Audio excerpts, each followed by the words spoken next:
welcome back. I'm Jana with Purl Together, and in this week's video I'm going to show you how I chose to do the seam for the Hap Cowl for our knit-along. So as you know, during our last podcast with Anne last week, we talked about how we did that and how, you know, the seam is not invisible, and that's totally okay. It's all bunched up, it's in the back.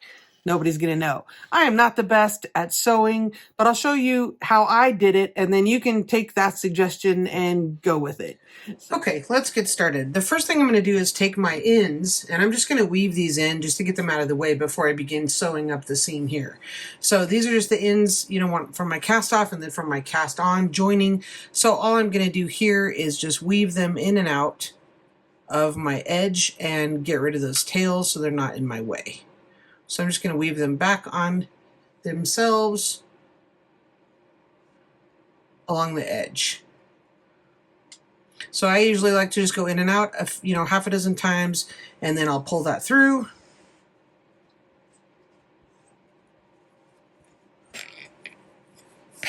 And then I stretch this back out just to make sure that, you know, I'm not going to lose the tail. And then I just trim that really closely with my tiny sharp scissors. Okay, so I'm going to do the same thing with this one now. And I'll probably just go ahead and thread those together and then do them together. So again, I'm just going to go in and out pretty closely. And I like to end on the inside. And again, just pull that through, stretch it back out so I don't lose any of my tails. And then I'll just trim that really close. And then I have a clean edge with which to begin my mattress stitch. So I'm just going to take a length of, actually I just have some left over of this, and that's what I'm going to do the mattress stitch with. I'm just going to mattress stitch this first section because I don't have any tails like I do up here. You know, there's probably as many ways to do this as there are personalities of knitting grandmothers. So all I'm going to do here is I'm going to start back a ways, because I don't really want to tie any knots. I'm just going to start back a ways and kind of duplicate stitch to secure that. So if I pinpoint this particular knit loop right here, and I'm going to go in and up, okay, and down through, okay. And then I'm going to do the same thing in this loop right here, where I go in right here. I think I messed up that first one. And I'm just going to follow,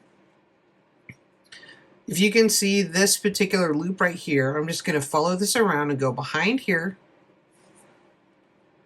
following that exact loop, and I'm going to come right back down into the same purl bump. Okay, so I'm just duplicate stitching around. I'm going to do the same thing right here in this purl bump. Get that out of my way. I'm going to go behind these two legs right here, just tracing that loop around. And back into the same purl bump. So I'm just going to do this all the way around until I get to the end, because that's just going to secure that pretty well.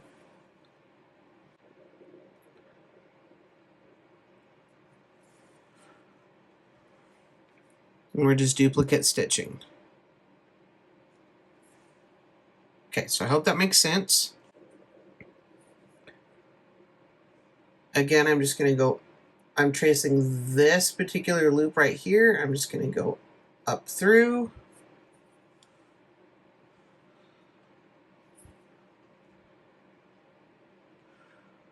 Behind these two legs.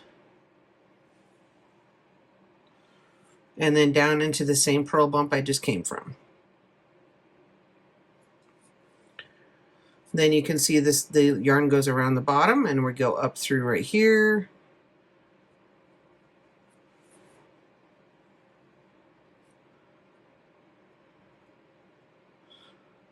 And this particular one goes over and down.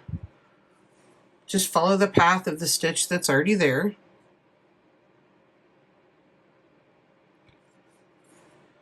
Okay, and I might have jumped a row. I'm not quite sure if I did or not. But as one of my patrons says, you're not going to see it from a trotting horse. So we're just duplicate stitching to secure this a few stitches back before we get to the very edge. And it might be a little bit of overkill what I've done here, and that's okay. So you do what you're most comfortable with, but I'm just trying to hide that end and I don't really want to tie a knot. So that's all right. Okay. So now I'm going to come right back down into this edge right here.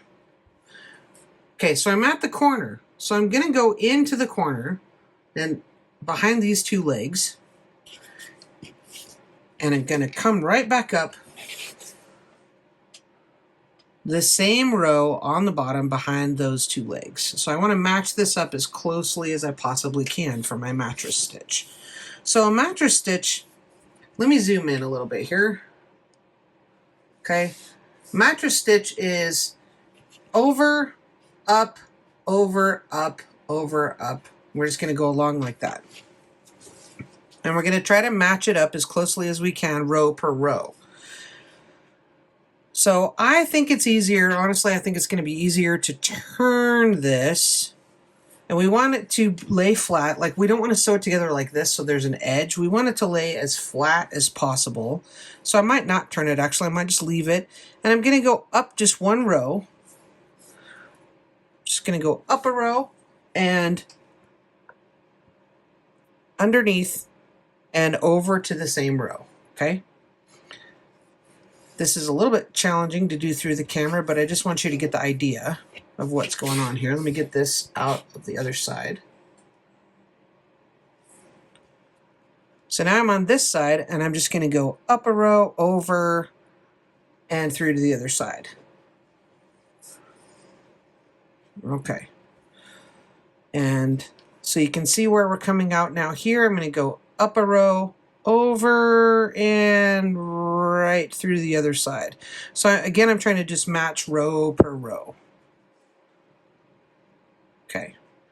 So you can see that's starting to turn out really well. And doing it flat, you can check your tension because you don't want anything to pucker. So I'll go ahead and continue on like that, and then I'll show you how I'm going to handle our colors and all these tails up here. Okay, I have mattress stitched the whole way up, and now what I'm going to do is do that same duplicate stitch with the end.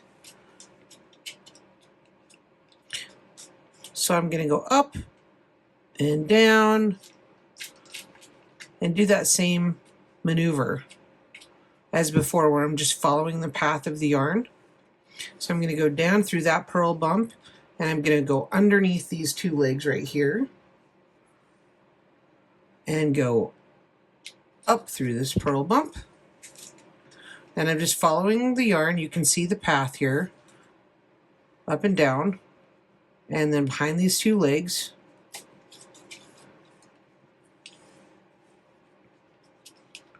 Up through that same purl bump, down through the next, behind these two legs here, and so forth. So I'm just going to do, I don't know, probably 4 or 5 stitches like that, just to make sure that my tail's woven in really well. And then I'm going to do the same thing with all those little tails. And that's going to take a little bit, so it might be worth a podcast episode or so. But that way I know the ends are woven in securely. Okay, so you can see how I wove in that end all the way over to there. That's probably sufficient. And I don't think that's going to go anywhere. So what you can do if you're concerned about it is, you could go up and down some more and weave it in across. And so now I'm just going to kind of go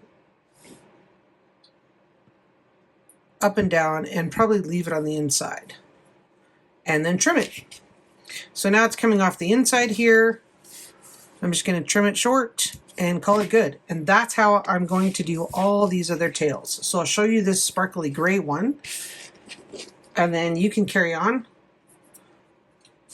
your own. So this sparkly gray one, I have 2 tails here. So I'm going to take one. Actually, you know what? I'm probably going to take them both to the right. And I may even do them together if it doesn't seem too bulky. Or do them one at a time, one on each row. And this is where I also have my lace section. So I'm just going to choose probably this bottom row here before the yarn overs, and I'm just going to do that duplicate stitch along here. And I'll probably not do them together because I don't necessarily want it to be quite that bulky. You could try it though, see what you think, if it's really bulky or not. And again, there's probably a bajillion different ways to do this, so if you have another suggestion, I'm certainly open to that. So leave a comment down below if you have a different preferred method of weaving these in. And yeah, it's tedious and it takes a little bit of time. So if I do another one of these, I probably will knit it in the round. Okay, I took that first gray tail and I went in some duplicate stitch all over on the right. Now the second one, I'm doing some mattress stitch a couple of times across just on that matching gray row. Because just taking that one over there, that one strand over there and duplicate stitch, it didn't feel very secure to me.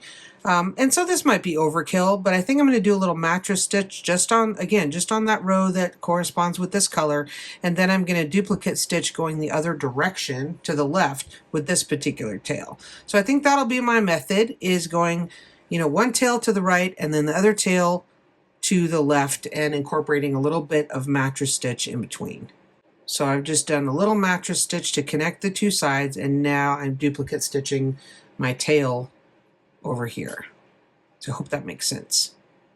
Okay, so again, just to quickly recap, I've got this tail, I mattress stitched back and forth a couple of times on the corresponding row, and now I'm just going to go back over, and since I'm right-handed, I'm doing the duplicate stitch going this way because it's easier.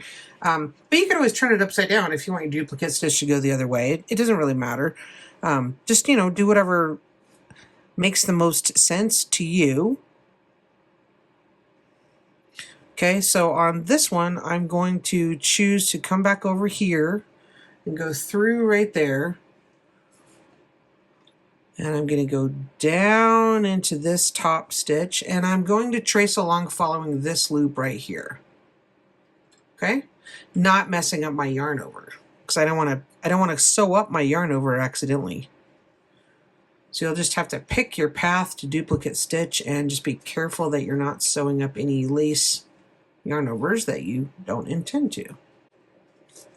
So I'll probably just do this, like I said, 4 or 5 stitches and call it good. Okay, I am done. And admittedly, not the prettiest seam. Now I'm truthfully unsure which is the right side and which is the wrong side, but this is the side that looks better, so maybe it doesn't matter that much. Right, anyway, the seam will go in the back. It'll be all covered up when it's bunched up and pretty.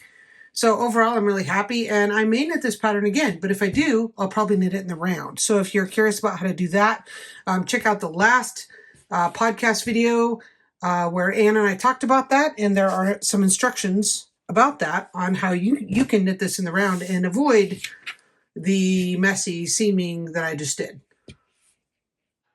I've really enjoyed this project. I hope you did too. I might make another one. It's a really good gift knit, as Anne and I have said several times, and I have lots of sock yarn. There's a lot of other possibilities.